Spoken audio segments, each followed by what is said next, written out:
ദൈവനാമത്തിന് മഹത്വം ഉണ്ടാകട്ടെ. പന്തളം അപ്പോസ്തോലിക് മിനിസ്ട്രിയുടെ അപ്പോസ്തോലിക് മീഡിയയിലൂടെ ദൈവനാമഘോഷണത്തിനായി ഡെയിലി മന്ന എന്ന പ്രോഗ്രാമിലേക്ക് എല്ലാവർക്കും സ്വാഗതം ക്രിസ്തുയേശുവിൻ്റെ ധന്യനാമത്തിൽ അറിയിക്കുന്നു. Praise the Lord. ഇന്നത്തെ നമ്മുടെ അല്പസമയത്തെ ധ്യാനത്തിനായിട്ട് എടുത്തിരിക്കുന്ന വാക്യം അപ്പോസ്തല പ്രവൃത്തികൾ 5:29 വാക്യത്തിൽ പത്രോസ് പറയുന്ന ഒരു വാക്യമാണ്. അതിന് പത്രോസും ശേഷം അപ്പോസ്തലന്മാരും മനുഷ്യരെക്കാൾ ദൈവത്തെ അനുസരിക്കേണ്ടതാകുന്നു എന്ന് പറഞ്ഞു. ഇതിൻ്റെ സാഹചര്യം എന്താണെന്ന് നമ്മൾ പരിശോധിക്കുമ്പോൾ 3-ാം അധ്യായത്തിലേക്ക് പോകുമ്പോൾ വിശുദ്ധ പത്രോസും യോഹന്നാനും ദേവാലയത്തിലേക്ക് പോകുമ്പോൾ സുന്ദരമെന്ന ദേവാലയ ഗോപുരത്തിൽ ഇരുന്ന് ഭിക്ഷ യാചിക്കുന്ന ഒരു മുടന്തനായ വ്യക്തിയെ സൗഖ്യമാക്കുന്നതായിട്ട് നാം വായിക്കുന്നു. അപ്പോൾ അവൻ വല്ലതും കിട്ടും എന്നുള്ള ആഗ്രഹത്തോടെ ഇവരെ നോക്കി ഭിക്ഷ യാചിച്ചപ്പോൾ പത്രോസ് പറയുകയാണ്, സ്വർണവും വെള്ളിയും ഞങ്ങൾക്കില്ല, ഞങ്ങൾക്കുള്ളത് ക്രിസ്തുവിൻ്റെ നാമം മാത്രമാണ്. ക്രിസ്തുവിൻ്റെ നാമത്തിൽ നീ സൗഖ്യമാകുക എന്ന് പറഞ്ഞുകൊണ്ട് പത്രോസ് അപ്പോസ്തലൻ അവനെ കൈക്ക് പിടിച്ച് എഴുന്നേൽപ്പിക്കുന്നു. അവൻ്റെ കാലും നരിയാണിയുമൊക്കെ ഉറച്ചിട്ട് അവൻ ആദ്യമായിട്ട് നിന്നു. അവന് വലിയ സന്തോഷമുണ്ടായി. അവൻ തുള്ളിച്ചാടി ദൈവാലയത്തിലേക്ക് പോയി ദൈവത്തെ സ്തുതിക്കുന്നതായിട്ട് നമ്മളവിടെ വായിക്കുന്നുണ്ട്.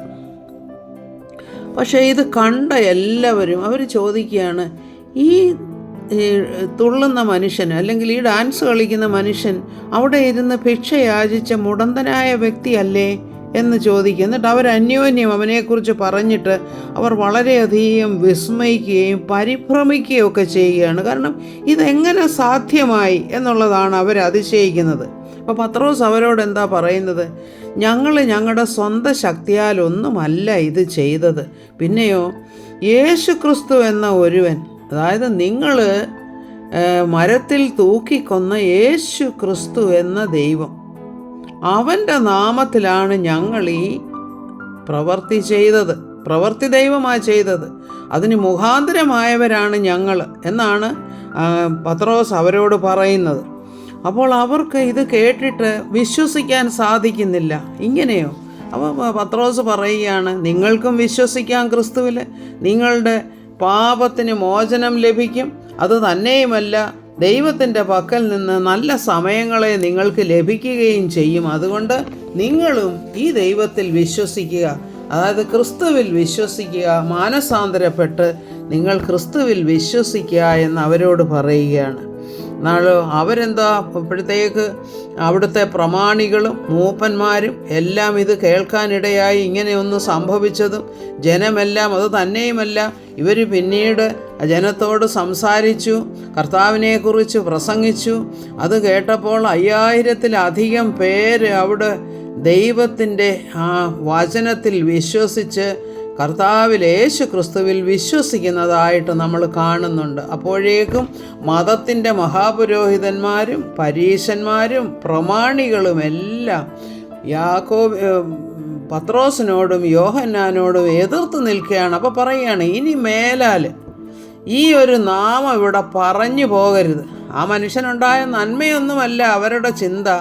ഇവരാളായി വന്നു കഴിഞ്ഞാൽ ഇവർക്ക്, ഈ മഹാപുരോഹിതന്മാർക്കും പ്രമാണികളും, അവരിന്ന് ആസ്വദിച്ചു കൊണ്ടിരിക്കുന്ന ജനത്തിൽ നിന്ന് ലഭിക്കുന്ന നന്മകൾ അവർക്ക് ഇല്ലാതെയായി പോകുമോ എന്നുള്ള പേടി കൊണ്ടാണ് അവരങ്ങനെ, ഇനി മേലാൽ ഇനി ഈ നാമം ഇവിടെ കേട്ടു പോകരുത്, നിങ്ങളിതിൽ സംസാരിക്കുകയും അരുത് എന്ന് താക്കീത് ചെയ്തു. പക്ഷേ ഇവർ നിർത്തിയോ? നിർത്തിയില്ല. ഇപ്പം പിന്നെ അവരെ കാരാഗ്രഹത്തിലാക്കുന്നു, ദൈവദൂതൻ അവരെ രക്ഷപ്പെടുത്തുന്നു. വീണ്ടും അവർ ദേവാലയത്തിൽ പോയി പ്രസംഗിക്കുന്നു. വീണ്ടും ഇവരെ താക്കീത് ചെയ്യുമ്പോൾ പറയുന്ന വാക്കാണ്, നിങ്ങളെക്കാൾ അധികമായിട്ട് ഞങ്ങൾക്ക് ദൈവത്തെ അനുസരിച്ചേ മതിയാകുകയുള്ളൂ. അപ്പോൾ ഇന്നത്തെ നമ്മുടെ ഒരു സാഹചര്യം ആലോചിച്ച് നോക്കിക്കേ. ക്രിസ്മസിൻ്റെ സമയത്താണെങ്കിലും അല്ലാത്തപ്പോഴും എല്ലാം ദൈവവചനം ഘോഷിക്കുന്നവരെ, സമാധാനത്തോടെ ജീവിച്ച് ദൈവവചനം ഘോഷിക്കുന്നവരെ തകർക്കാനായിട്ട് ആളുകൾ മുന്നേറുകയാണ്. പക്ഷേ ഭയപ്പെടേണ്ട, ദൈവം നമ്മോട് കൂടെയുണ്ട്. ദൈവത്തിൻ്റെ വചനമാണ് നമ്മൾ പ്രസംഗിക്കുന്നത്. നമ്മൾ ആർക്കും ഒരു ദോഷം ചെയ്യുന്നില്ല. അത് തന്നെയുമല്ല, നമ്മൾ ദൈവത്തോട് പ്രാർത്ഥിക്കുക, ദൈവമേ ഞങ്ങളോട് നീ കാണിക്കുന്ന ദയയ്ക്കായിട്ട് നന്ദി. നിൻ്റെ വചനം ഘോഷിക്കാനായിട്ട് ഞങ്ങൾക്ക് തന്നിരിക്കുന്ന ഈ വലിയ ഭാഗ്യത്തിനായിട്ട് നിന്നെ സ്തുതിക്കുന്നു.